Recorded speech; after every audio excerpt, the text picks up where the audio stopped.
Marcher sur les eaux, le message codé. Derrière le pouvoir de Jésus sur la nature, avez-vous déjà imaginé que derrière chaque miracle se cachait un secret millénaire? Que chaque geste de Jésus portait une vérité si profonde qu'elle pourrait bouleverser notre compréhension de la réalité elle-même. Aujourd'hui, nous allons plonger dans l'un des mystères les plus fascinants de l'histoire. Le moment où Jésus a défié toutes les lois de la physique en marchant sur les eaux. Si vous aimez les histoires inspirantes qui transforment votre vision du monde, n'oubliez pas de vous abonner à la chaîne pour ne manquer aucun moment de ces révélations extraordinaires. Dites-moi dans les commentaires de quel pays vous regardez cette vidéo et à quelle heure vous la découvrez. J'adore savoir d'où viennent nos spectateurs passionnés de vérité. Et si vous regardez sur votre téléphone, un petit geste qui m'aide énormément, likez cette vidéo. Cela permet à YouTube de la montrer à plus de personnes qui, comme vous, cherchent des réponses aux grands mystères de l'existence. Mais que s'est-il réellement passé cette nuit-là, sur le lac de Galilée? Était-ce simplement un miracle ou Jésus nous transmettait-il un enseignement codé sur des capacités humaines que nous avons oubliées? Préparez-vous à un voyage qui va secouer tout ce que vous pensiez savoir sur les limites de la conscience humaine. Introduction. Quand la réalité devient malléable, imaginez-vous un instant sur cette petite embarcation, au milieu de la nuit, sur les eaux sombres du lac de Galilée. Les disciples rament péniblement contre le vent, leurs muscles tendus par l'effort, leurs visages marqués par la fatigue. Ils sont là depuis des heures, luttant contre les éléments, quand soudain quelque chose d'impossible se produit. Une silhouette se dessine dans l'obscurité. Pas sur le rivage, pas dans une autre barque, mais directement sur la surface de l'eau. Cette figure marche avec une aisance déconcertante, comme si elle se promenait sur la terre ferme. Les disciples figent, leurs rames suspendues dans l'air. Leurs esprits rationnels refusent d'accepter ce qu'ils voient. Comment expliquer l'inexplicable?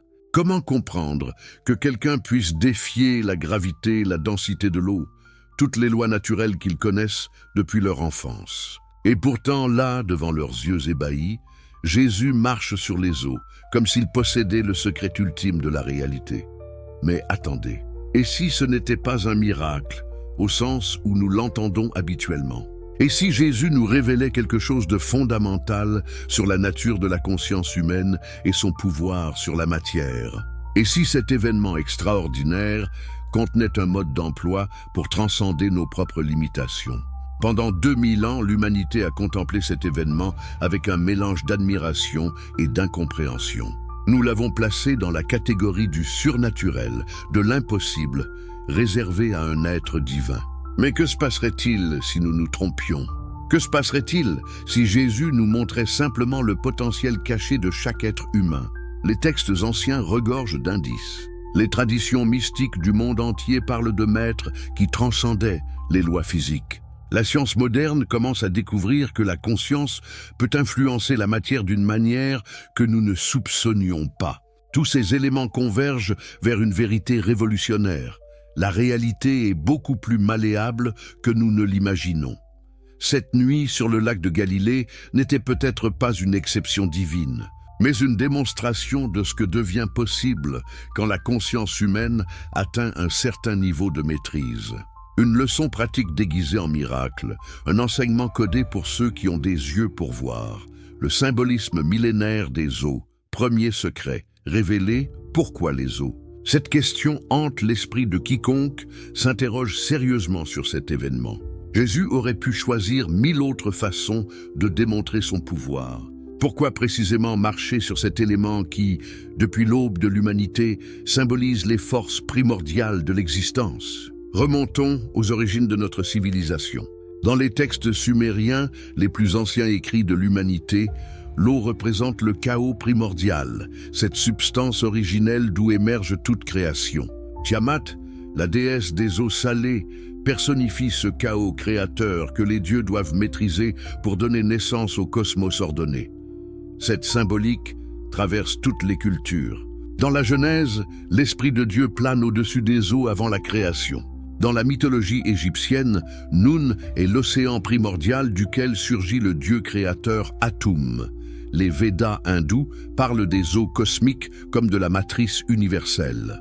Partout, l'eau représente la substance primordiale, le potentiel pur non manifesté. Mais il y a plus. L'eau symbolise aussi l'inconscient collectif, ce réservoir d'archétypes et de mémoires ancestrales que Carl Jung a si brillamment décrit. Marcher sur les eaux, c'est donc symboliquement naviguer en maître sur les profondeurs de l'inconscient sans s'y laisser engloutir. Pensez au baptême pratiqué par Jean-Baptiste dans les eaux du Jourdain. L'immersion représente la mort symbolique de l'ancien être, la dissolution de l'ego dans les eaux de l'oubli. En ressortant, le baptisé renaît, transformé. Mais Jésus, lui, n'a pas besoin de s'immerger. Il marche au-dessus, démontrant qu'il a déjà transcendé cette nécessité de dissolution et de renaissance. Dans les traditions alchimiques médiévales, l'eau était le solvant universel, la substance capable de dissoudre toutes les formes pour permettre leur transmutation. Les alchimistes cherchaient la pierre philosophale, cette substance mythique capable de transformer le plomb en or. Mais que cherchaient-ils vraiment? Ils cherchaient à transformer la conscience humaine, à dissoudre les limitations du moi ordinaire pour révéler l'or de la conscience éveillée. Jésus marchant sur les eaux devient alors une démonstration vivante de cette transmutation accomplie. Il ne dissout plus dans l'eau, il transcende l'eau. Il ne se transforme plus par l'eau, il transforme l'eau par sa présence. N'est-ce pas là le secret ultime de l'alchimie spirituelle? Et que dire des tempêtes qui agitent ces eaux? Dans tous les textes spirituels, les tempêtes maritimes représentent les turbulences de l'âme humaine. Les peurs qui nous submergent, les émotions qui nous ballottent, les doutes qui menacent de nous faire couler. Quand Jésus marche sereinement sur ces eaux agitées, il nous montre qu'il existe un état de conscience capable de transcender toute tempête intérieure. Mais creusons encore plus profond. Dans la tradition kabbalistique juive, l'eau correspond à la Séphira Chesed, l'attribut divin de la miséricorde et de l'expansion sans limite. L'eau coule, s'adapte, contourne les obstacles, trouve toujours son chemin. Elle représente la force divine qui s'écoule à travers toute la création. Marcher sur les eaux, c'est donc démontrer une maîtrise totale de cette force divine. C'est montrer que la conscience éveillée ne subit plus les lois de l'écoulement. Elle les dirige. Elle ne s'adapte plus aux formes. Elle crée les formes. Elle ne contourne plus les obstacles. Elle transcende la notion même d'obstacle. Avez-vous remarqué que cet événement se déroule pendant la 4e veille de la nuit? Ce détail, apparemment anodin, révèle une connaissance profonde des rythmes cosmiques. La 4e veille correspond aux heures les plus sombres, juste avant l'aube, quand le voile entre les mondes est le plus fin. C'est le moment où les mystiques de toute tradition affirment que les phénomènes extraordinaires deviennent possibles. Dans cette obscurité presque totale, Jésus apparaît comme une lumière qui défie les ténèbres. Non seulement il marche sur les eaux, mais il éclaire la voie pour ses disciples. Il devient le phare qui guide les âmes perdues dans l'obscurité de l'ignorance spirituelle. Et nous, combien de fois nous trouvons-nous dans cette même situation, seuls sur les eaux tumultueuses de l'existence, ramant désespérément contre les vents contraires de la vie, attendant qu'une lumière apparaisse pour nous montrer qu'il existe une autre façon de naviguer. L'eau, dans sa dimension symbolique la plus profonde, représente aussi la mémoire. Elle garde la trace de tout ce qu'elle touche. Elle se souvient de tous les lieux qu'elle traverse. Les récentes découvertes sur la mémoire de l'eau par des chercheurs comme Jacques Benveniste nous ouvrent des perspectives fascinantes. Et si l'eau du lac de Galilée avait gardé la mémoire de ce moment extraordinaire? Et si elle continuait encore aujourd'hui à vibrer de cette fréquence particulière que Jésus y a imprimée? Cette idée nous amène à une question troublante. Et si marcher sur les eaux n'était pas un miracle ponctuel, mais la révélation d'une loi spirituelle permanente? Et si Jésus nous montrait que, lorsque notre conscience atteint une certaine fréquence vibratoire, les éléments répondent différemment à notre présence? Pierre est le mystère de la foi, agissante, mais voici que l'histoire prend une tournure encore plus révélatrice. Pierre, l'impétueux pêcheur, l'homme simple aux réactions spontanées, va nous offrir la clé la plus précieuse pour comprendre ce mystère. Car Pierre ne se contente pas d'observer, il agit. Et dans son action, dans sa réussite temporaire puis son échec, se cachent les secrets les plus profonds de ce phénomène extraordinaire. « Seigneur, si c'est toi, ordonne-moi de venir vers toi sur les eaux. » Cette phrase de Pierre révèle déjà une compréhension intuitive fondamentale. Il ne demande pas à Jésus de le porter, de le soulever, de faire le miracle à sa place. Il demande l'autorisation, l'invitation à participer lui-même au phénomène. N'y a-t-il pas là l'intuition que ce pouvoir n'est pas exclusivement divin, mais peut être partagé? Et Jésus répond par un seul mot, « Viens ». Pas d'incantation magique, pas de formule secrète, pas de rituel complexe. Juste cette invitation simple qui contient pourtant tout l'enseignement.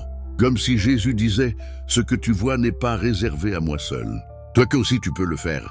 Viens, découvre ta propre capacité. » Alors Pierre sort de la barque. Imaginez cette scène, un homme ordinaire, un pêcheur qui a passé sa vie sur ces eaux, qui connaît leur densité, leur résistance, leur pouvoir destructeur, pose délibérément son pied sur cette surface qu'il sait mouvante. Que se passe-t-il dans son esprit à cet instant crucial? Les évangiles nous disent qu'il marche sur les eaux.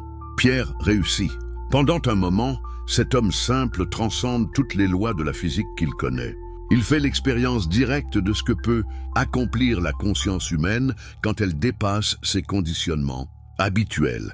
Mais que s'est-il exactement passé dans la conscience de Pierre pour rendre cela possible? Les textes nous donnent un indice crucial. Tant qu'il garde les yeux fixés sur Jésus, il marche. Sa conscience est totalement absorbée par cette présence extraordinaire qui défie les limitations. Il n'y a plus de place pour le doute, pour l'analyse rationnelle, pour la peur. Il existe dans un espace de pure confiance. Dans cet état de conscience unifié, Pierre accède temporairement au même niveau de réalité que Jésus. Il sort de la conscience ordinaire, conditionnée par les lois physiques, et entre dans une dimension où ces lois deviennent malléables. N'est-ce pas exactement ce que recherchent tous les mystiques, cet état d'union où les limitations habituelles se dissolvent? Mais voici que le drame survient. Pierre, voyant le vent, commence à avoir peur et se met à enfoncer. Cette phrase est absolument cruciale. Pierre voit le vent. Il revient à la conscience ordinaire qui analyse les conditions extérieures. Son attention se divise. Une partie reste fixée sur Jésus, mais une autre commence à calculer, à évaluer les risques, à mesurer la force du vent. Dans cette division de la conscience, Pierre perd instantanément sa capacité de transcender les lois physiques. Il redevient soumis à la gravité, à la densité de son corps, aux lois newtoniennes. L'eau qui soutenait sa foi totale ne peut plus porter son doute. N'avons-nous pas là une leçon fondamentale sur la nature de la foi? Non pas la foi aveugle, mais cette qualité particulière de conscience qui unit toutes nos facultés dans une direction unique. Quand notre attention est totalement focalisée, sans division, sans conflit intérieur, ne devient-elle pas capable de transcender les limitations habituelles? Observez la psychologie de Pierre. Il ne coule pas graduellement, il s'enfonce immédiatement, comme si la peur agissait comme une force gravitationnelle instantanée. Cette réaction nous révèle quelque chose de fondamental. Notre état intérieur détermine immédiatement notre relation à la réalité physique. Et Jésus, il tend immédiatement la main pour sauver Pierre. Pas de reproche, pas de condamnation. Juste cette aide immédiate, accompagnée d'une question révélatrice. « Homme de peu de foi, pourquoi as-tu douté ?» Cette question n'est pas un reproche, mais un enseignement. Jésus pointe vers la cause véritable de l'échec, le doute qui divise la conscience. Mais analysons plus profondément ce que signifie ce doute. Pierre n'a pas douté de l'existence de Jésus ou de sa divinité. Il a douté de sa propre capacité. Il a permis à sa conscience conditionnée de reprendre le contrôle, cette partie de lui qui sait qu'un homme ne peut pas marcher sur l'eau. Cette oscillation entre foi et doute nous révèle la nature fluctuante de la conscience humaine ordinaire. Nous sommes capables de moments de transcendance extraordinaires, mais nous retombons facilement dans nos conditionnements familiers. Pierre nous montre que le miracle n'est pas inaccessible. Il est instable. Réfléchissez à vos propres expériences. N'avez-vous jamais vécu des moments où vous vous sentiez capable de tout, où les obstacles semblaient inexistants, où votre énergie transcendait toute limitation? Et puis, soudain, le doute s'immisce, la conscience ordinaire reprend le dessus. et vous coulez dans la réalité habituelle. Pierre nous enseigne quelque chose de crucial. La capacité de marcher sur les eaux existe en germe dans chaque être humain. Mais elle demande un état de conscience soutenu, sans division, sans conflit intérieur. Elle exige cette qualité particulière d'attention que les traditions mystiques appellent la foi. Non pas croyance aveugle, mais unification totale de toutes nos facultés. Imaginez si Pierre avait maintenu son regard sur Jésus sans se laisser distraire par le vent. Serait-il arrivé jusqu'à lui, en marchant sur les eaux?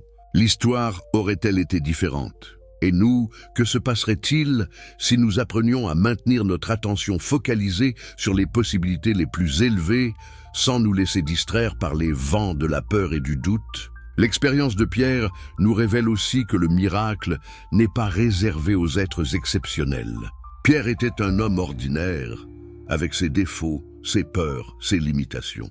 S'il lui a pu marcher sur les eaux, même temporairement, cela signifie que cette capacité existe potentiellement en chacun de nous.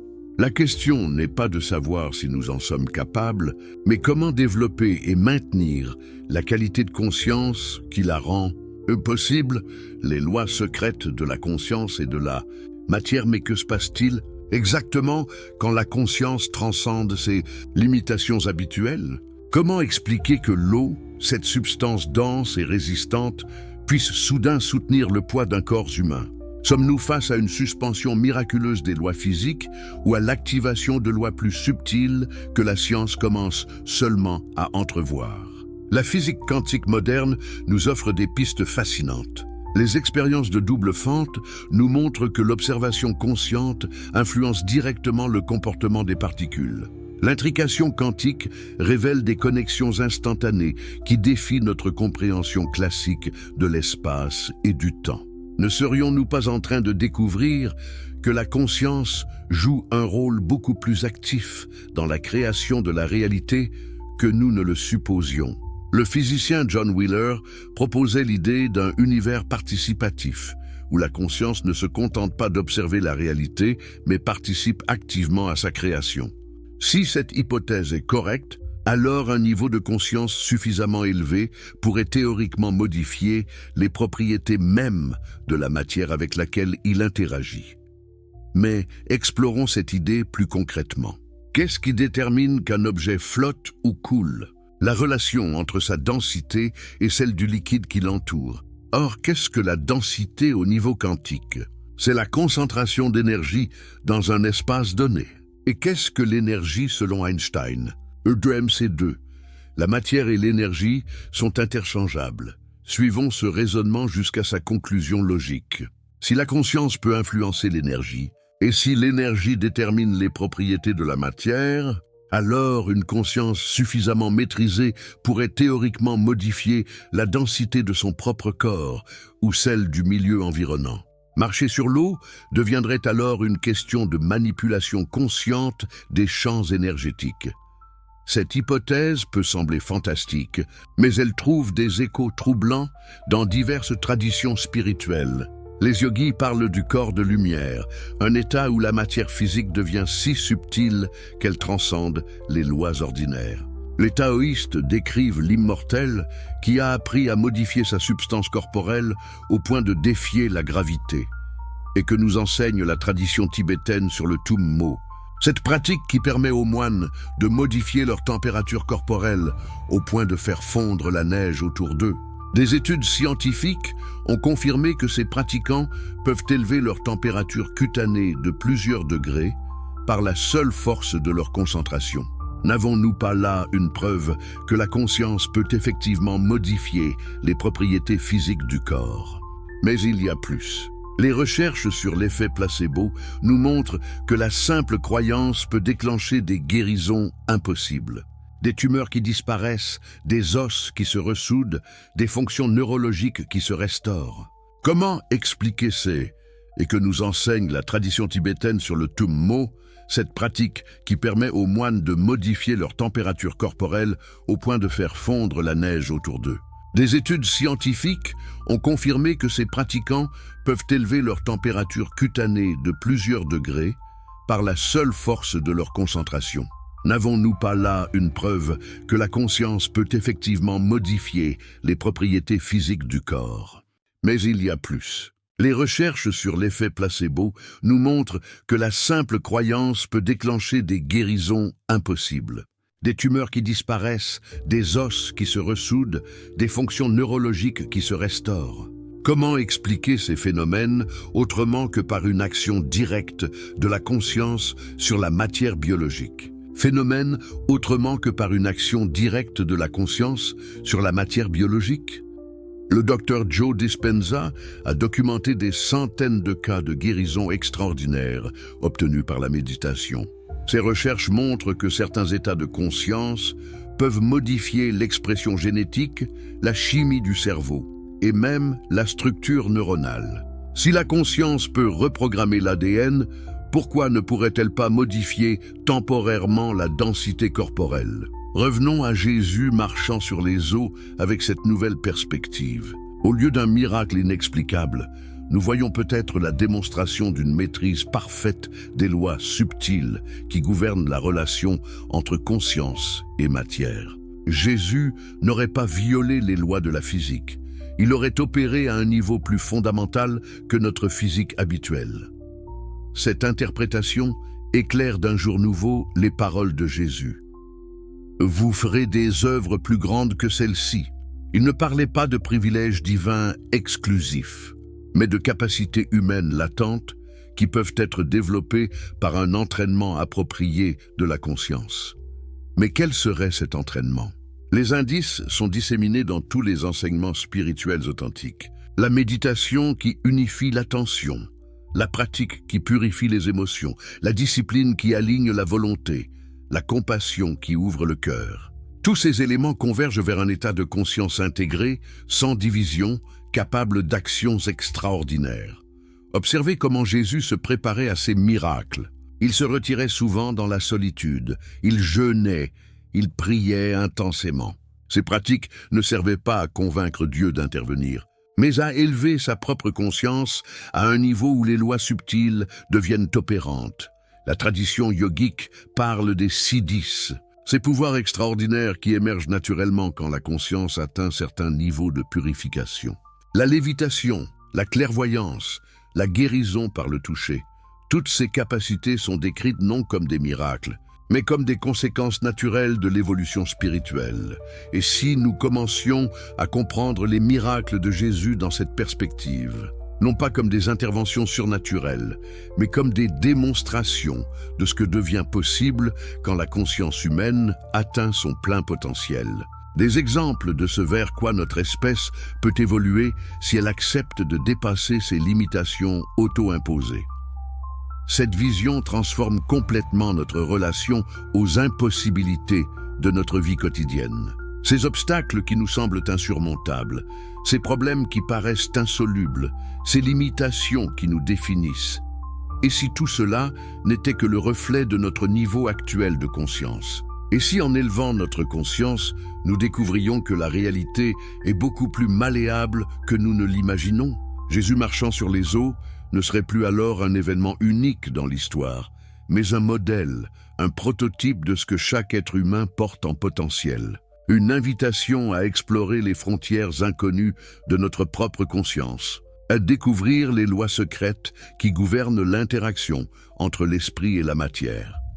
Dites-moi dans les commentaires, cette perspective change-t-elle votre vision des possibilités humaines? Avez-vous déjà vécu des expériences où votre conscience semblait influencer directement la réalité qui vous entourait?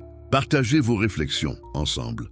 Nous explorons les mystères les plus profonds de l'existence humaine. Et n'oubliez pas de vous abonner pour ne manquer aucune de ces révélations qui transforment notre compréhension du possible. Parce que si Jésus a marché sur les eaux pour nous montrer quelque chose, il est temps que nous découvrions de quoi il s'agit vraiment. Vous venez de découvrir des secrets extraordinaires. Mais accrochez-vous bien car nous entrons maintenant dans les révélations les plus bouleversantes de cette enquête spirituelle. Avant d'aller plus loin dans ces mystères qui défient l'entendement, si vous passionnez pour les vérités cachées de l'histoire, abonnez-vous immédiatement à cette chaîne Vous ne pouvez pas vous permettre de rater ce qui va suivre. D'ailleurs, dites-moi en commentaire de quel pays vous nous regardez et à quelle heure vous découvrez cette vidéo. Cela m'aide énormément à comprendre notre communauté mondiale de chercheurs de vérité. Et si vous regardez sur mobile, prenez une seconde pour liker cette vidéo. Cela permet à YouTube de la proposer à d'autres âmes en quête de réponses authentiques. Car ce que nous allons explorer maintenant va secouer les fondements de ce que vous croyez savoir sur les capacités humaines cachées, les traditions secrètes, derrière le miracle. Connexion troublante. Mais voici une question qui devrait nous troubler profondément. Pourquoi retrouvons-nous des récits similaires à travers toutes les civilisations? Pourquoi des cultures qui n'ont jamais eu de contact entre elles racontent-elles des histoires d'êtres humains défiant les lois de la gravité et marchant sur les eaux? Plongeons dans les archives secrètes de l'humanité. Dans les textes védiques de l'Inde ancienne, vieux de plus de 5000 ans, nous trouvons des descriptions détaillées de sages capables de léviter et de marcher sur les éléments. Le Yoga Sutra de Patanjali décrit précisément comment développer ces capacités. Serait-ce pure coïncidence que ces textes antérieurs au christianisme décrivent exactement les mêmes phénomènes? Et que dire de Krishna, cette figure divine hindoue dont les exploits aquatiques ressemblent étrangement à ceux de Jésus?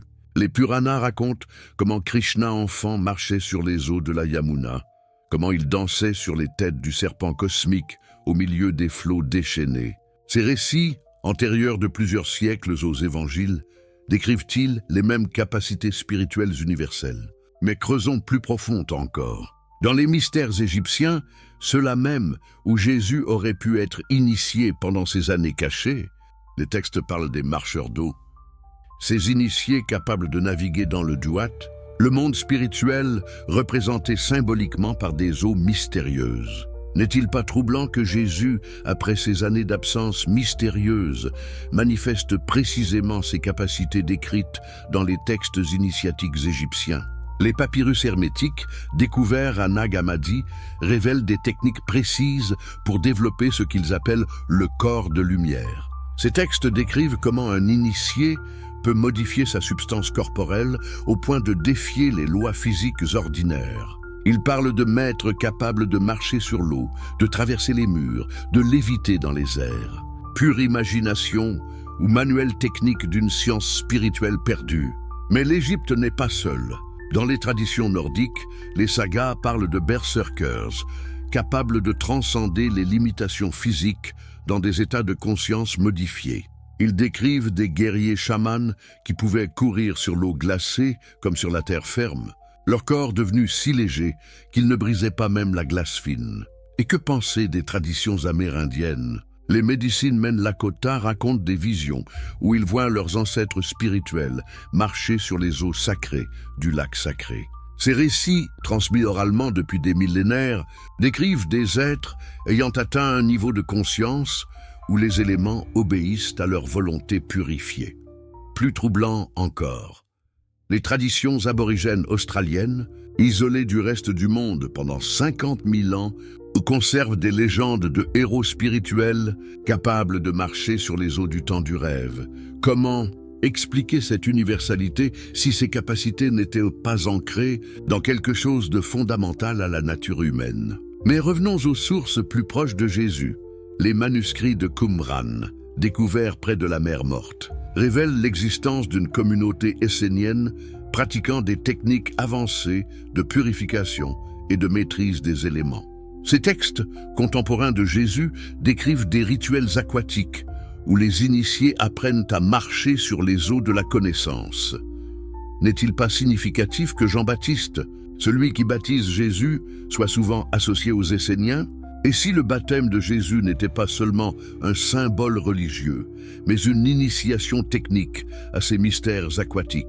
Et si Jean transmettait à Jésus les clés d'une science spirituelle millénaire? Explorons maintenant une piste encore plus secrète. Les textes gnostiques, ces évangiles cachés que l'Église a tenté de détruire, révèlent un Jésus très différent de celui des évangiles canoniques. Dans l'évangile de Thomas, Jésus enseigne que ses disciples peuvent accomplir les mêmes œuvres que lui s'ils développent la gnose. Cette connaissance directe de leur nature divine l'évangile de Philippe va plus loin encore. Il décrit Jésus enseignant des techniques précises pour développer ce qu'il appelle le corps de résurrection, un corps spirituel capable de transcender les lois physiques. Ces enseignements secrets, réservés aux initiés, contenaient-ils les véritables méthodes pour marcher sur les eaux? Et voici le plus troublant. Ces textes gnostiques ne présentent jamais les miracles de Jésus comme des exceptions divines, mais comme des démonstrations de capacités que tout être humain peut développer. Ils parlent d'un enseignement ésotérique où Jésus révélait les secrets techniques de ses transformations. Cette perspective éclaire d'un jour nouveau les paroles mystérieuses de Jésus dans les évangiles canoniques. Quand il dit « Celui qui croit en moi fera aussi les œuvres que je fais, et il en fera de plus grandes », ne révèle-t-il pas que ses capacités extraordinaires ne lui sont pas exclusives? Mais pourquoi ces enseignements secrets ont-ils été cachés? Pourquoi l'Église primitive a-t-elle choisi de présenter Jésus comme unique détenteur de pouvoir divin plutôt que comme enseignant de capacités humaines universelles? La réponse pourrait résider dans les enjeux de pouvoir spirituel et politique de l'époque. Car imaginez les implications si chaque être humain découvrait qu'il porte en lui le potentiel de transcender les limitations physiques. Imaginez une humanité qui comprendrait que les miracles ne sont pas des interventions divines exceptionnelles, mais des capacités naturelles développables. Quel système de contrôle spirituel pourrait survivre à une telle révélation? Les traditions tibétaines nous offrent peut-être la clé de cette énigme. Dans le bouddhisme tantrique, les capacités extraordinaires, appelées siddhis, sont considérées comme des étapes naturelles du développement spirituel. Mais les maîtres mettent en garde. Ces pouvoirs peuvent devenir des obstacles si l'ego s'en empare. Ils doivent rester secrets jusqu'à ce que la sagesse soit suffisamment développée. Cette sagesse éclaire peut-être la discrétion de Jésus concernant ses méthodes. Après chaque miracle, il demande souvent le silence, non par modestie, mais par prudence spirituelle. Car révéler ses secrets à des consciences non préparées pourrait les transformer en outils d'ego, plutôt qu'en moyens de service divin. Mais revenons aux techniques concrètes. Comment ces traditions décrivent-elles le processus de développement de ces capacités? Partout, nous trouvons les mêmes éléments. Purification du corps par le jeûne et la discipline, maîtrise de la respiration, concentration de l'esprit par la méditation, ouverture du cœur par la compassion. Les yogis parlent de pranayama, ces techniques respiratoires qui permettent de contrôler l'énergie vitale. Quand cette énergie est parfaitement maîtrisée, disent-ils, elle peut rendre le corps si léger qu'il défie la gravité. N'est-ce pas exactement ce que Jésus aurait pu apprendre pendant ces années mystérieuses en Orient? Car où était Jésus entre 12 et 30 ans? Les évangiles gardent un silence total sur cette période cruciale. Diverses traditions affirment qu'il a voyagé en Inde, au Tibet, en Égypte, apprenant auprès des maîtres spirituels de son époque. Ces traditions ne seraient-elles que légendes ou conservent-elles la mémoire d'une formation initiatique qui explique ses capacités extraordinaires? L'enseignement caché, décoder les véritables instructions, mais si Jésus possédait effectivement des enseignements secrets sur le développement de ses capacités extraordinaires, où pourrions-nous trouver des traces de ces instructions? Comment déchiffrer, dans les textes qui nous sont parvenus, les véritables méthodes qu'il transmettait à ses disciples les plus avancés? Observons d'abord la structure même de l'enseignement de Jésus. Il parle toujours à plusieurs niveaux, des paraboles pour les foules, des explications plus directes pour les disciples et des révélations particulières pour le cercle intérieur. Cette méthode pédagogique en couches successives est caractéristique de toutes les traditions initiatiques authentiques. Prenons l'exemple de la parabole du semeur. Au niveau populaire, c'est une histoire sur différents types de réceptivité spirituelle. Mais à un niveau plus profond, ne décrit-elle pas les différents états de conscience nécessaires pour que les graines des capacités extraordinaires puissent germer? La terre rocailleuse représenterait un mental rigide. Les épines, les désirs qui étouffent. La bonne terre, la conscience purifiée, où les miracles deviennent possibles. Et cette phrase mystérieuse, à vous il a été donné de connaître les mystères du royaume des cieux. Jésus distingue clairement entre un enseignement exotérique pour tous et un enseignement ésotérique pour les initiés. Ces mystères du royaume ne seraient-ils pas précisément les techniques permettant de transcender les lois physiques ordinaires? Analysons maintenant les instructions précises que Jésus donne à ses disciples. Quand il les envoie en mission, il leur dit « Guérissez les malades, ressuscitez les morts, purifiez les lépreux, chassez les démons.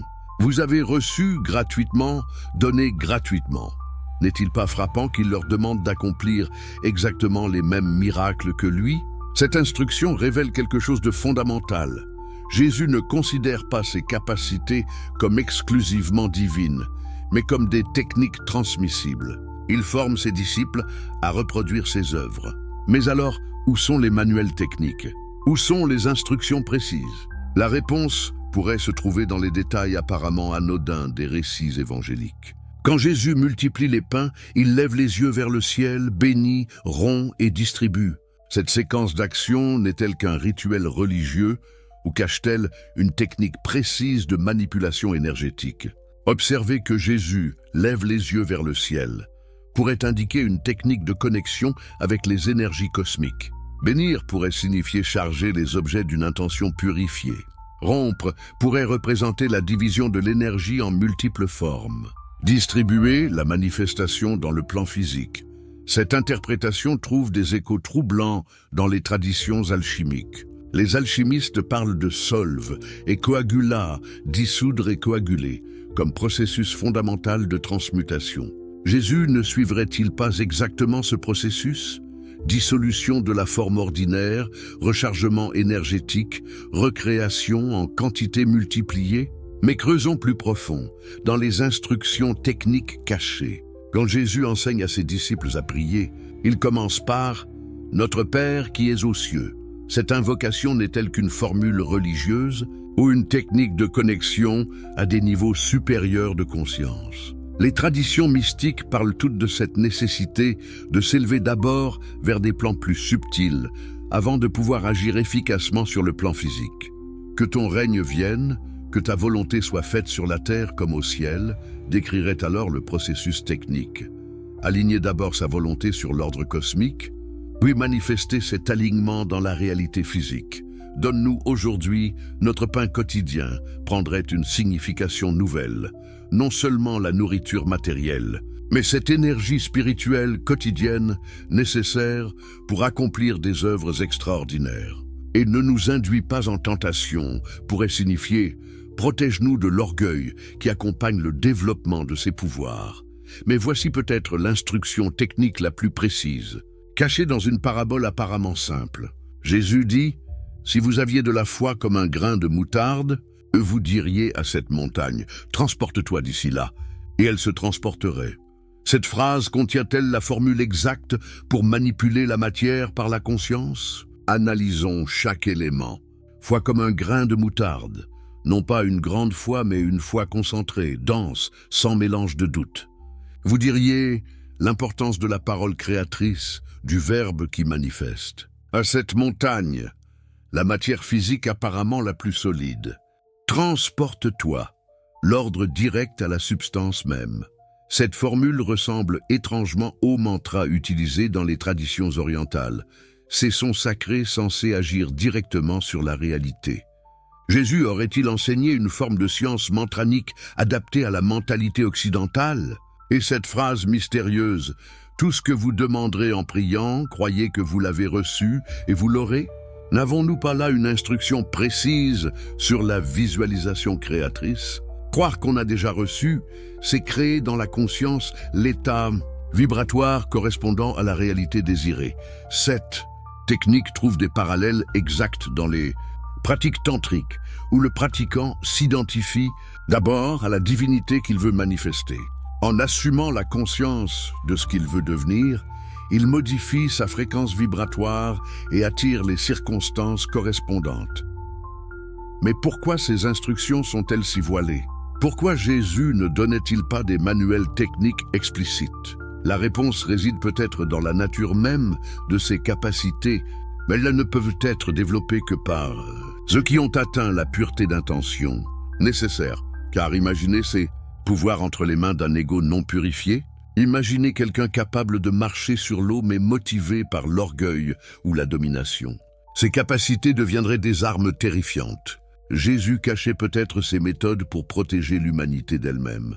Cette protection explique pourquoi tous les vrais maîtres spirituels suivent le même principe. Ils ne révèlent les techniques avancées qu'aux disciples qui ont prouvé leur purification éthique.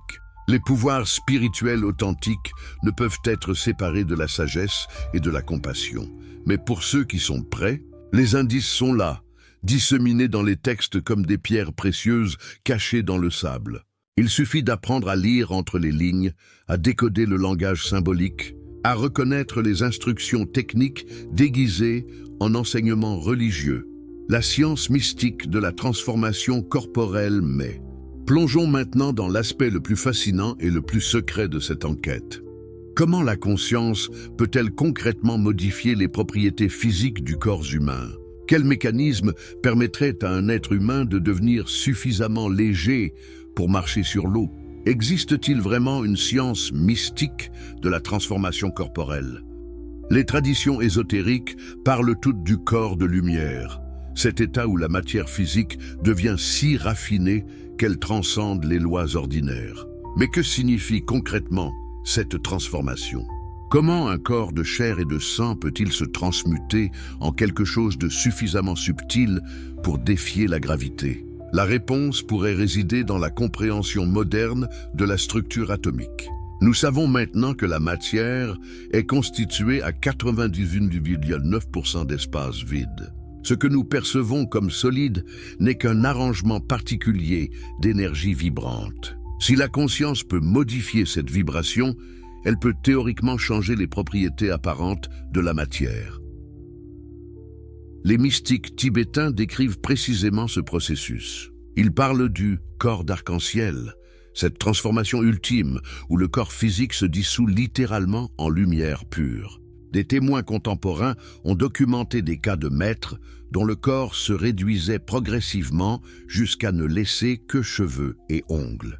Pure légende ou réalité d'une science que nous ne comprenons pas encore? Mais n'est-il pas nécessaire d'aller si loin?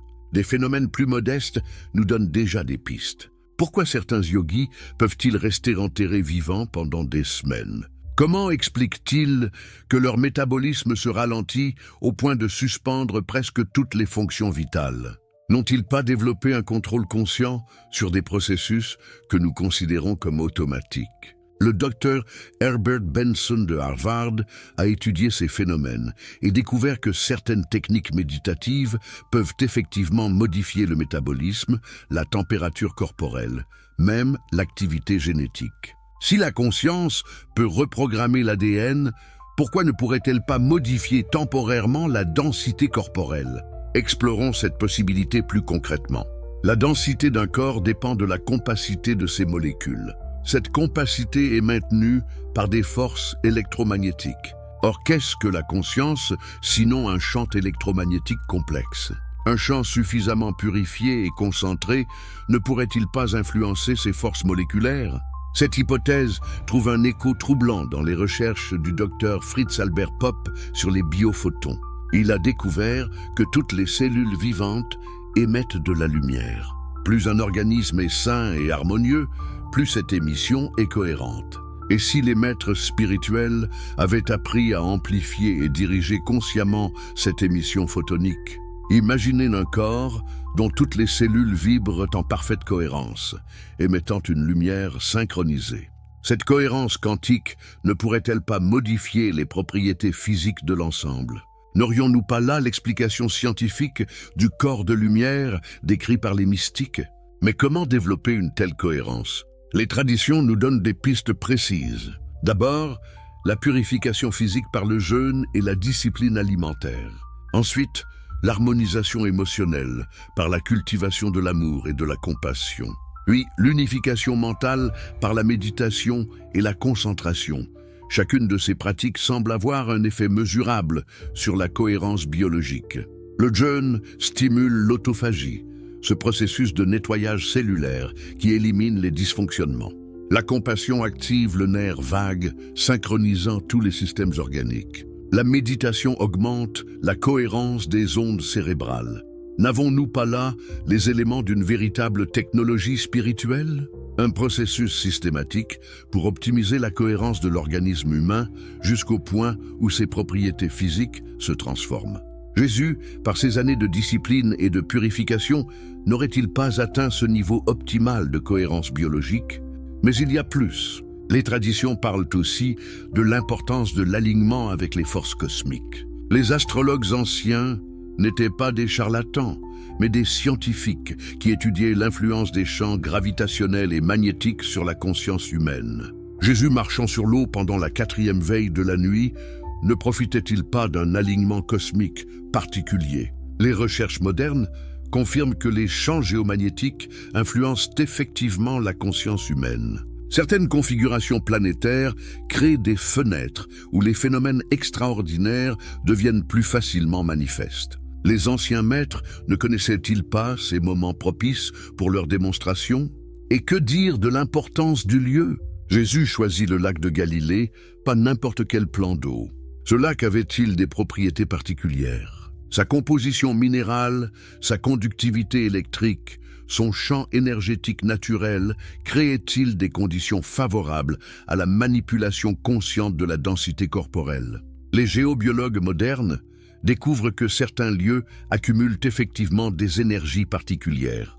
Les points de croisement des réseaux telluriques, les zones riches en cristaux de quartz, les sites où l'eau souterraine circule d'une façon spécifique, tous ces facteurs peuvent amplifier les capacités de conscience. Jésus, formé aux sciences ésotériques pendant ces années mystérieuses, ne choisissait-il pas soigneusement les lieux de ces miracles?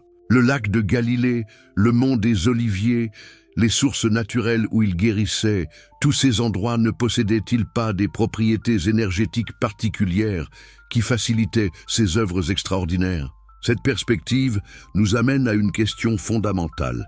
Si ces capacités dépendent de conditions si précises, purification personnelle, alignement cosmique, propriété du lieu, comment les développer dans notre époque moderne? Sommes-nous condamnés à rester des spectateurs admiratifs ou pouvons-nous réellement apprendre ces sciences oubliées? La réponse pourrait résider dans l'adaptation de ces principes anciens aux découvertes modernes. La physique quantique nous donne de nouveaux outils pour comprendre l'interaction conscience-matière. La neuroplasticité nous montre que le cerveau peut se reconfigurer de façon extraordinaire. La génétique épigénétique révèle que nous pouvons influencer l'expression de nos gènes. Nous disposons aujourd'hui de technologies qui peuvent amplifier les capacités naturelles. Les chambres d'isolation sensorielle qui facilitent des états méditatifs profonds, les générateurs de champs électromagnétiques qui stimulent la cohérence neurologique, les analyses spectrales qui mesurent objectivement notre progression. Mais la technologie seule ne suffit pas. Elle ne peut que soutenir un processus qui reste fondamentalement intérieur. Car la véritable transformation ne vient pas d'outils externes, mais de cette purification progressive de la conscience que tous les maîtres authentiques ont cultivée. Et si nous commencions maintenant? Et si nous prenions au sérieux l'invitation de Jésus, vous ferez des œuvres plus grandes que celles-ci, non pas comme croyance aveugle, mais comme programme de recherche personnelle, comme exploration systématique des frontières de nos propres capacités. Car peut-être que marcher sur l'eau n'est que le symbole d'une possibilité beaucoup plus vaste, celle de transcender toutes les limitations que nous considérons comme absolues. Peut-être que chaque obstacle qui nous semble insurmontable n'attend que le développement de cette conscience unifiée que Jésus est venu nous enseigner. Voilà des révélations qui changent tout. N'est-ce pas? Dites-moi en commentaire, êtes-vous prêt à explorer ces frontières de la conscience humaine? Avez-vous déjà expérimenté des états où vous sentiez vos limitations habituelles se dissoudre? Cette enquête ne fait que commencer et les prochaines révélations vont vous stupéfier encore davantage. N'oubliez pas de vous abonner pour ne rien manquer de cette exploration des mystères les plus profonds de l'existence humaine. Parce que si Jésus nous a montré ces possibilités, c'est peut-être pour que nous les redécouvrions enfin. Les traditions ésotériques parlent toutes du corps de lumière, cet état où la matière physique devient si raffinée qu'elle transcende les lois ordinaires. Mais que signifie concrètement cette transformation? Comment un corps de chair et de sang peut-il se transmuter en quelque chose de suffisamment subtil pour défier la gravité? La réponse pourrait résider dans la compréhension moderne de la structure atomique. Nous savons maintenant que la matière est constituée à 99,9% d'espace vide. Ce que nous percevons comme solide n'est qu'un arrangement particulier d'énergie vibrante. Si la conscience peut modifier cette vibration, elle peut théoriquement changer les propriétés apparentes de la matière. Les mystiques tibétains décrivent précisément ce processus. Ils parlent du corps d'arc-en-ciel, cette transformation ultime où le corps physique se dissout littéralement en lumière pure. Des témoins contemporains ont documenté des cas de maîtres dont le corps se réduisait progressivement jusqu'à ne laisser que cheveux et ongles. Pure légende ou réalité d'une science que nous ne comprenons pas encore. Mais n'est-il pas nécessaire d'aller si loin? Des phénomènes plus modestes nous donnent déjà des pistes. Pourquoi certains yogis peuvent-ils rester enterrés vivants pendant des semaines? Comment expliquent-ils que leur métabolisme se ralentit au point de suspendre presque toutes les fonctions vitales? N'ont-ils pas développé un contrôle conscient sur des processus que nous considérons comme automatiques? Le docteur Herbert Benson de Harvard a étudié ces phénomènes et découvert que certaines techniques méditatives peuvent effectivement modifier le métabolisme, la température corporelle, même l'activité génétique. Si la conscience peut reprogrammer l'ADN, pourquoi ne pourrait-elle pas modifier temporairement la densité corporelle? Explorons cette possibilité plus concrètement. La densité d'un corps dépend de la compacité de ses molécules. Cette compacité est maintenue par des forces électromagnétiques. Or, qu'est-ce que la conscience, sinon un champ électromagnétique complexe? Un champ suffisamment purifié et concentré ne pourrait-il pas influencer ces forces moléculaires? Cette hypothèse trouve un écho troublant dans les recherches du docteur Fritz Albert Popp sur les biophotons. Il a découvert que toutes les cellules vivantes émettent de la lumière. Plus un organisme est sain et harmonieux, plus cette émission est cohérente. Et si les maîtres spirituels avaient appris à amplifier et diriger consciemment cette émission photonique? Imaginez un corps dont toutes les cellules vibrent en parfaite cohérence, émettant une lumière synchronisée. Cette cohérence quantique ne pourrait-elle pas modifier les propriétés physiques de l'ensemble? N'aurions-nous pas là l'explication scientifique du corps de lumière décrit par les mystiques? Mais comment développer une telle cohérence? Les traditions nous donnent des pistes précises. D'abord, la purification physique par le jeûne et la discipline alimentaire. Ensuite, l'harmonisation émotionnelle par la cultivation de l'amour et de la compassion. Puis, l'unification mentale par la méditation et la concentration. Chacune de ces pratiques semble avoir un effet mesurable sur la cohérence biologique. Le jeûne stimule l'autophagie, ce processus de nettoyage cellulaire qui élimine les dysfonctionnements. La compassion active le nerf vague, synchronisant tous les systèmes organiques. La méditation augmente la cohérence des ondes cérébrales. N'avons-nous pas là les éléments d'une véritable technologie spirituelle? Un processus systématique pour optimiser la cohérence de l'organisme humain, jusqu'au point où ses propriétés physiques se transforment. Jésus, par ses années de discipline et de purification, n'aurait-il pas atteint ce niveau optimal de cohérence biologique? Mais il y a plus. Les traditions parlent aussi de l'importance de l'alignement avec les forces cosmiques.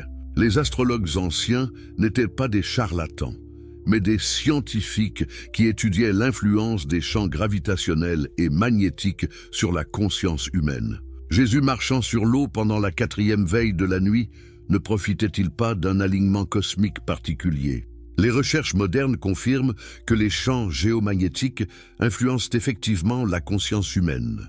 Certaines configurations planétaires créent des fenêtres où les phénomènes extraordinaires deviennent plus facilement manifestes. Les anciens maîtres ne connaissaient-ils pas ces moments propices pour leur démonstration? Et que dire de l'importance du lieu? Jésus choisit le lac de Galilée, pas n'importe quel plan d'eau.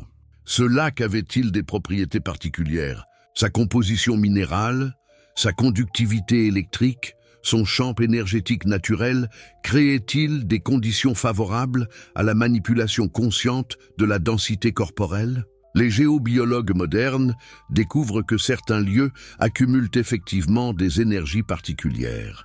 Les points de croisement des réseaux telluriques, les zones riches en cristaux de quartz, les sites où l'eau souterraine circule d'une façon spécifique, tous ces facteurs peuvent amplifier les capacités de conscience.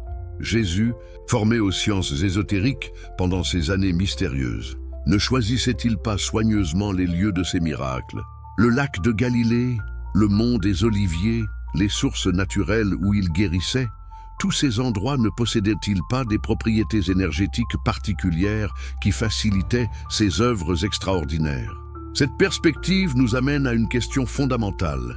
Si ces capacités dépendent de conditions si précises, purification personnelle, alignement cosmique, propriété du lieu, comment les développer dans notre époque moderne? Sommes-nous condamnés à rester des spectateurs admiratifs ou pouvons-nous réellement apprendre ces sciences oubliées? La réponse pourrait résider dans l'adaptation de ces principes anciens aux découvertes modernes.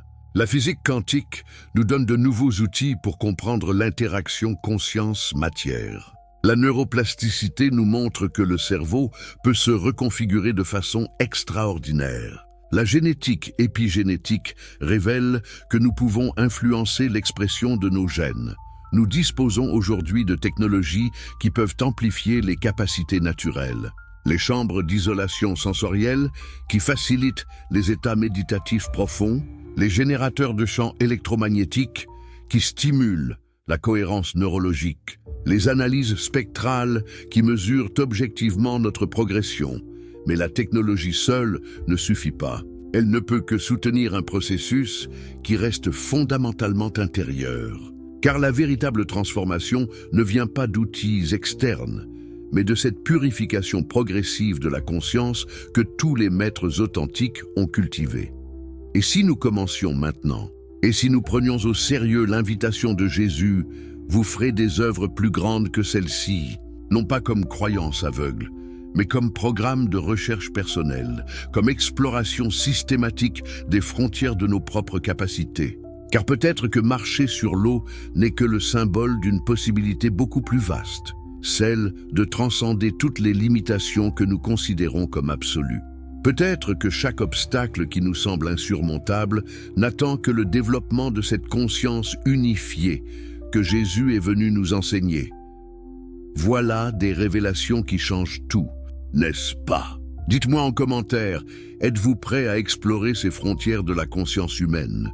Avez-vous déjà expérimenté des états où vous sentiez vos limitations habituelles se dissoudre? Cette enquête ne fait que commencer et les prochaines révélations vont vous stupéfier encore davantage. N'oubliez pas de vous abonner pour ne rien manquer de cette exploration des mystères les plus profonds de l'existence humaine. Parce que si Jésus nous a montré ces possibilités, c'est peut-être pour que nous les redécouvrions. Enfin, attendez une seconde. Ces révélations que vous venez de découvrir ne sont que le début d'un mystère encore plus profond. Mais avant de vous révéler ce qui va totalement bouleverser votre vision de la réalité, si vous êtes passionné par ces vérités cachées qui transforment notre compréhension du monde, abonnez-vous maintenant à cette chaîne. Vous ne pouvez absolument pas manquer ce qui va suivre. Et dites-moi rapidement en commentaire de quel pays regardez-vous cette révélation et à quelle heure la découvrez-vous. J'adore connaître notre communauté mondiale de chercheurs de vérité. Si vous êtes sur mobile, prenez juste une seconde pour liker. Cela aide énormément l'algorithme à partager ses découvertes avec d'autres âmes en quête de réponses. Authentique, car ce que nous allons explorer maintenant va secouer tout ce que vous croyez savoir sur les limites de la conscience humaine, la conspiration du silence. Pourquoi ces vérités ont-elles été cachées? Mais voici la question qui devrait nous hanter. Si ces capacités extraordinaires sont réellement accessibles à l'humanité, pourquoi ont-elles été si soigneusement dissimulées pendant 2 millénaires? Pourquoi l'histoire officielle nous présente-t-elle ces événements comme des miracles uniques plutôt que comme des techniques développables? Qui avait intérêt à maintenir l'humanité dans l'ignorance de son propre potentiel? Remontons au 1er siècle du christianisme. Quand l'empereur Constantin légalise cette religion en 313, quelque chose de fondamental change. Le christianisme primitif, cette communauté de chercheurs spirituels expérimentant directement les enseignements du maître, se transforme progressivement en institution hiérarchique contrôlant l'accès au divin. Imaginez la menace que représentaient les gnostiques pour cette nouvelle structure de pouvoir. Ces chrétiens hérétiques affirmaient que chaque être humain porte en lui l'étincelle divine, que la gnose, cette connaissance directe du sacré, est accessible à tous sans intermédiaire. Ils enseignaient que les miracles de Jésus révélaient des capacités humaines universelles, non des privilèges divins exclusifs. N'est-il pas révélateur que l'Église naissante ait consacré tant d'énergie à détruire ces textes gnostiques? Pourquoi brûler des bibliothèques entières si ces écrits ne contenaient que des fantaisies inoffensives? Que craignaient vraiment les autorités ecclésiastiques? Ne redoutaient-elles pas qu'une humanité consciente de ses capacités réelles devienne impossible à contrôler? Car observez la stratégie utilisée. Transformer Jésus de maître enseignant en divinité inaccessible. Au lieu de « suivez-moi et faites comme moi », le message devient « adorez-moi car je suis unique ». Cette transformation subtile change tout. D'un enseignement d'émancipation, le christianisme devient un système de dépendance spirituelle. Mais la conspiration ne s'arrête pas là. Quand l'islam naît au 7e siècle, nous retrouvons exactement le même phénomène. Les enseignements mystiques du prophète, qui parlaient de l'homme parfait capable de miracles, sont progressivement occultés au profit d'une religion légaliste. Les soufis, ces mystiques musulmans qui cultivaient les mêmes capacités extraordinaires, sont marginalisés, parfois persécutés. Et que dire de la destruction des bibliothèques d'Alexandrie? Cette catastrophe, qui s'étale sur plusieurs siècles, ne fait-elle pas disparaître précisément les textes qui contenaient les sciences spirituelles avancées de l'Antiquité? Les techniques de développement des capacités psychiques, les manuels d'alchimie spirituelle, les traités sur l'interaction conscience-matière, tout cela réduit en cendres. Qui profitait de cette destruction systématique du savoir? Qui avait intérêt à maintenir l'humanité dans l'ignorance de ses propres possibilités? La réponse devient évidente quand on observe qui prend le contrôle. Des institutions qui basent leur pouvoir sur l'idée que les humains ordinaires sont incapables d'accéder directement au divin. Mais creusons plus profond. Au Moyen Âge, quand certains mystiques chrétiens redécouvrent ces capacités, Maître Eckhart parlant de l'union divine, Saint Jean de la Croix décrivant l'extase transformatrice, Sainte Thérèse d'Avila expérimentant la lévitation, que fait l'Inquisition? Elle les surveille, les censure, parfois les élimine. N'est-il pas significatif que ces mystiques doivent constamment justifier leurs expériences, les présenter comme des grâces exceptionnelles, plutôt que comme des développements naturels? Ils sont obligés de minimiser leurs capacités, de les attribuer entièrement à Dieu, de nier toute technique ou méthode personnelle. Cette censure systématique crée un paradoxe tragique. Ceux qui redécouvrent les véritables enseignements de Jésus sont persécutés par l'institution qui prétend le représenter. Ceux qui développent les capacités qu'il a démontrées sont accusés d'hérésie par ceux qui prêchent en son nom. Mais la conspiration ne se limite pas au domaine religieux. Observez ce qui arrive aux alchimistes médiévaux. Ces chercheurs, héritiers des traditions hermétiques égyptiennes, expérimentent la transmutation de la matière par la conscience. Leur découverte pourrait révolutionner la compréhension de la réalité.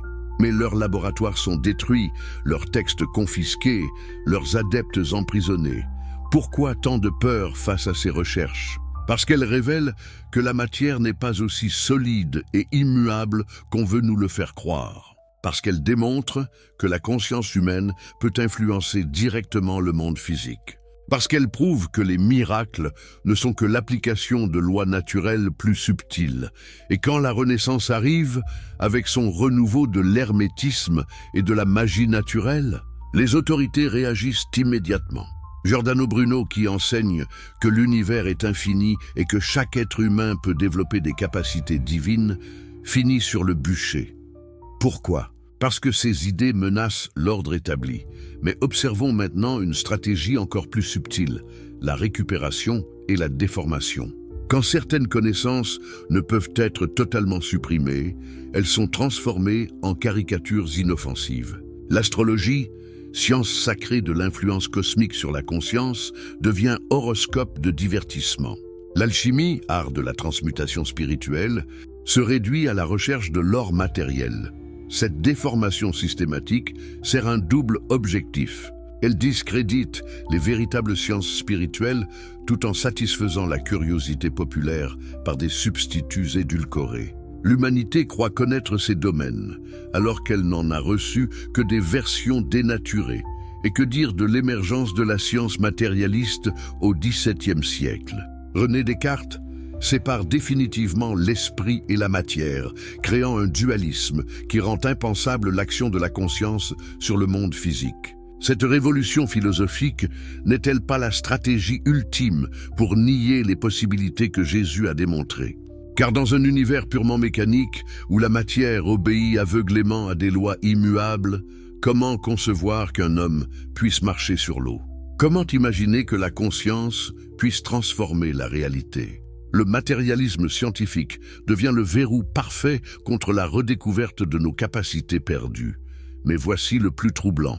Cette conspiration du silence continue aujourd'hui. Quand des chercheurs modernes, Dean Radin étudiant la psychokinèse, Rupert Sheldrake explorant la télépathie, Lynn McTaggart documentant l'effet de l'intention, publient des résultats qui défient le paradigme matérialiste, que se passe-t-il? Leurs travaux sont ignorés par les médias mainstream, ridiculisés par l'establishment scientifique, exclus des revues prestigieuses. Même quand leurs protocoles sont irréprochables et leurs résultats reproductibles, ils sont marginalisés. Pourquoi? Parce qu'ils remettent en question les fondements mêmes de notre vision du monde. N'avons-nous pas là la preuve que la conspiration perdure? Que des forces puissantes ont encore intérêt à maintenir l'humanité dans l'ignorance de ses véritables capacités? Car imaginez les implications si ces recherches étaient largement acceptées. Nos systèmes éducatifs, nos institutions médicales, notre organisation sociale entière devrait être repensée. Et si la véritable raison de cette censure millénaire était encore plus profonde? Et si certains groupes avaient non seulement préservé ces connaissances secrètes, mais les utilisaient pour maintenir leur pouvoir sur une humanité volontairement maintenue dans l'ignorance? Cette hypothèse éclaire d'un jour nouveau l'histoire des sociétés secrètes. Les Templiers, les Rose-Croix, les Francs-Maçons, toutes ces organisations prétendent détenir des secrets spirituels anciens. Mais pourquoi garder ces connaissances secrètes si elles ne confèrent aucun avantage réel? Ne les préservent-elles pas précisément parce qu'elles donnent un pouvoir effectif à ceux qui les maîtrisent? Ainsi se dessine le contour d'une manipulation historique gigantesque. D'un côté, des masses maintenues dans l'ignorance de leurs capacités réelles, de l'autre, des élites préservant jalousement les techniques qui permettent de les développer. Une humanité à deux vitesses, ceux qui subissent les limitations qu'ils croient absolues et ceux qui savent les transcender. Mais cette conspiration du silence commence à se fissurer. Internet permet la diffusion d'informations que les censeurs ne peuvent plus contrôler totalement. Des chercheurs indépendants publient leurs découvertes malgré l'hostilité institutionnelle. Des témoins partagent leurs expériences extraordinaires malgré le ridicule social. Et si nous étions à l'aube d'une révélation majeure? Et si l'humanité était sur le point de redécouvrir collectivement les capacités que Jésus est venu lui révéler? Et si la conspiration du silence touchait enfin à sa fin 2000 ans après avoir commencé? Car peut-être que le moment est venu. Peut-être que notre époque de crise est précisément le catalyseur nécessaire pour que l'humanité retrouve ses pouvoirs oubliés. Peut-être que marcher sur l'eau n'était que le symbole de toutes les impossibilités que nous sommes appelés à transcender. La question n'est plus de savoir si ces capacités existent, trop de preuves s'accumulent. La question est de savoir si nous aurons le courage de les développer malgré les résistances. Si nous oserons devenir ce que Jésus nous a montré qu'il était possible d'être. Alors, êtes-vous prêts à sortir de cette conspiration du silence? Êtes-vous prêts à explorer ces territoires interdits de la conscience humaine? Parce que si vous l'êtes, cette enquête ne fait que commencer. Et les révélations suivantes vont complètement transformer votre vision de ce qu'il est possible d'accomplir. N'hésitez pas à partager vos réflexions en commentaire. Aviez-vous déjà soupçonné l'existence de cette censure historique? Avez-vous ressenti cette sensation d'avoir été privé de connaissances essentielles? Votre réveil fait partie de l'éveil collectif qui commence. Et ensemble, nous allons redécouvrir ce que l'humanité a oublié d'elle-même.